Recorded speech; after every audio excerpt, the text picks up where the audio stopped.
Health Minister Dr. Joe Phaahla in Parliament revealed that over 4,000 bodies lay unclaimed at state mortuaries. He was responding to a parliamentary question.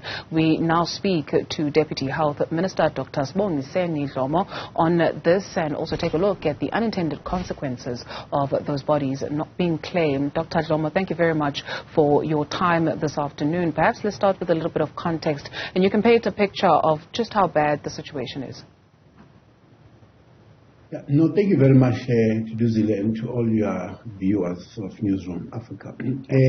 We answered the question through our minister last week, and you are correct. Over 4,000 bodies in our state forensic mortuaries. The majority of them KwaZulu-Natal, followed by, I think, Gauteng, and all other provinces have got a bit of a share to make this 4,000.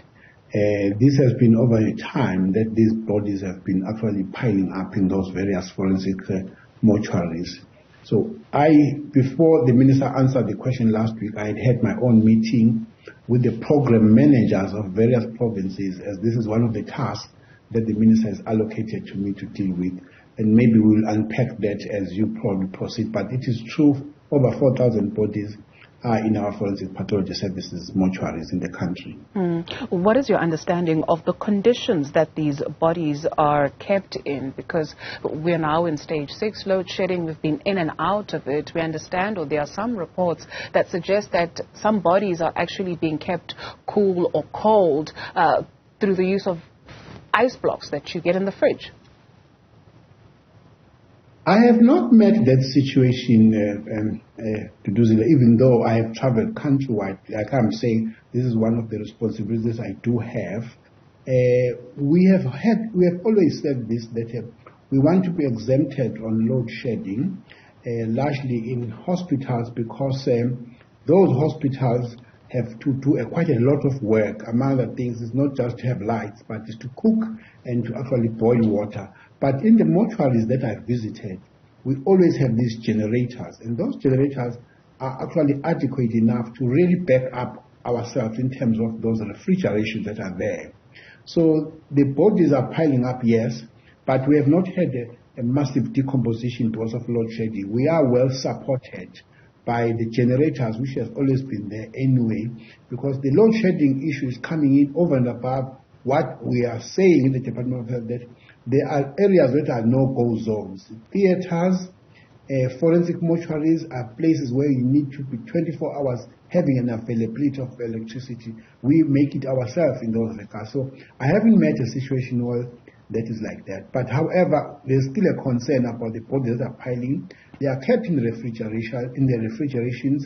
There's limited space available now because of those many bodies that are there, which is something that therefore one is putting an action plan how to really mitigate and really work on that and get an action plan to deal with that situation. Maybe giving time, I can actually give you some highlights of what are we doing with regards to that matter. Please do, Dr. Dhlomo. Yes.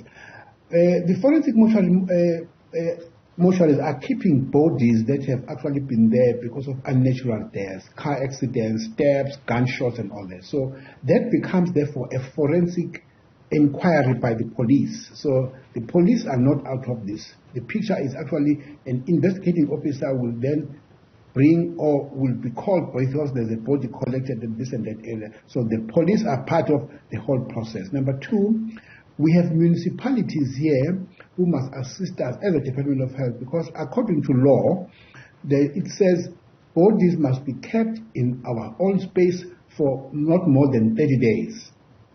If it is exceeding 30 days, police assisting us to try and trace and get ready when you don't get, we must then take another alternative, which is another physical storage of those bodies underground, so that we should be able to identify that this was Duduzile's sister, or later on Dr. Dhlomo comes forward and say, this was my brother, and therefore we go and dig wherever they have actually been buried and exhume them. So we therefore depend on also partnership and working very closely with the municipalities in this regard to say, yes, it may be going well at Mangaung municipality, but maybe not at Thohoyandou municipality. So what do we do?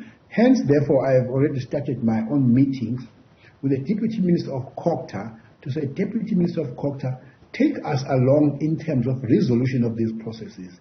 We depend on municipalities identifying places of this physical underground storage, cemeteries.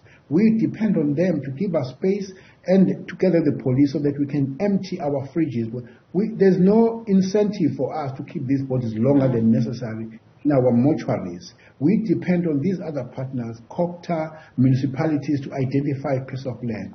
I don't want to do that to raise a very sensitive topic here now to say, will there be a time when we say we have not found Tutuzile's relatives here, these bodies that are lying here are more than what we can take? Can we maybe think of cremation? We need the society to guide us. Can we cremate and keep the remains so that after 10 years, the family of Tutuzile Dhlomo comes in and says, this was what, therefore we can actually give them the ashes. Maybe other people are not going to be accepting to that, but there has to be some way going forward. Maybe there's a discussion that we need to go forward, because some other municipalities are not necessarily unwilling to give us space to bury. They just don't have enough space for them to really bury so many bodies. So those are issues that we are facing with, and we would have to resolve them someday through discussions, engagements, consultations, and getting advices from cultural leaders, traditional leaders, and all of us in that space. Sure. That sounds like quite the process. But why is it a sensitive topic? Because you've already got bodies that are not claimed. And maybe from the work that you do, if these bodies go unclaimed and somebody comes after 10 years, naturally they would have been buried. There's nothing to actually claim, because most of the time when you speak of traditional leaders, I guess, perhaps it's so that people can perform their own rites and rituals. But why is it such a contentious conversation to consider cremation? Because in some of our cultures, it is not necessarily well accepted that you can cremate, and therefore, if we were to cremate, and therefore the relatives come in after 2 or 3 years, and if we had done a physical underground storage, you'd be able to identify. They could go and then get whatever still remains out there. Yes, there would be some remains that would be there, indicating that this person was so and so, and do the DNA testing and all that. So it's a topic to do that we have not started very intensely. We'll have to be guided by that. But I don't think it would be far-fetched to begin that way, to say we have now, for some of these bodies to do that, are over a year in the mortuaries. So you need to actually say, how long can we keep?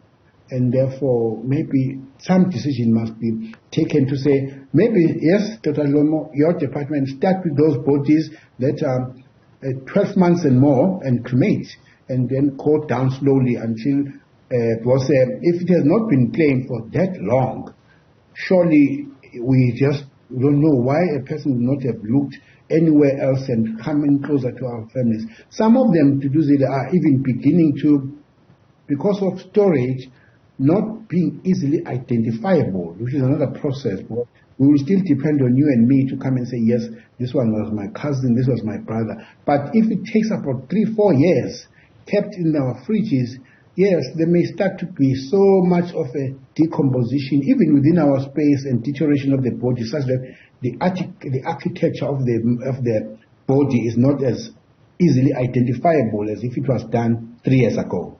Can't imagine it's a cheap exercise to keep these bodies. You speak of bodies that lay in state mortuaries for more than a year. It is actually a concern. It does. There are bodies that have been there for more than a year, and we still have to actually find ourselves into this space. But I'm saying to you, it's not easy to really make a decision. Everybody who has been kept in our mortuaries for more than a year, cremate. We are not able to do that easily. We would have to consult, because there is a lot of us who are thinking that could actually play a role, even in terms of hygiene, in terms of our spaces, hygiene and psychosocial support to our staff members who have every day to be in an environment that has got so many bodies. They have to open up, do a bit of cleaning, do a bit of check and this and that, make sure the fridges are okay. They keep, and we do not give them any direction. What then? What happens next day? These 400 bodies in your mortuary, are you going to improve that number tomorrow, next week. We don't have that process going on. It's very steady and is not at the level where we would like to. That's why I'm saying we need to be intensifying our discussions with everybody included, and if there's more space that can be given to us by municipalities, well and good, then the police must facilitate that. We will be ready to get those bodies taken away and be buried. But if that progress is not really forthcoming and promising, then someone must advise us what more do we do to actually decrease and empty our fridges in terms of these over 4,000 bodies in there. Are you worried about the health risks that this poses, not just for the people who work at state mortuaries, but the nearby communities where these mortuaries are situated, or not just yet? Not yet. They are well looked after, well kept within our mortuaries that are actually looked at. It's only our staff members who come every day and they actually don't see progress or very slow progress in terms of that. But no, in terms of the safety of our citizens in and around where our mortuaries are kept, no. There is no problem in that space. We are actually having them well preserved, well kept within the confines of our facilities. Thank you very much, sir, for your time this afternoon. Deputy Health Minister Dr. Sibongiseni Dhlomo.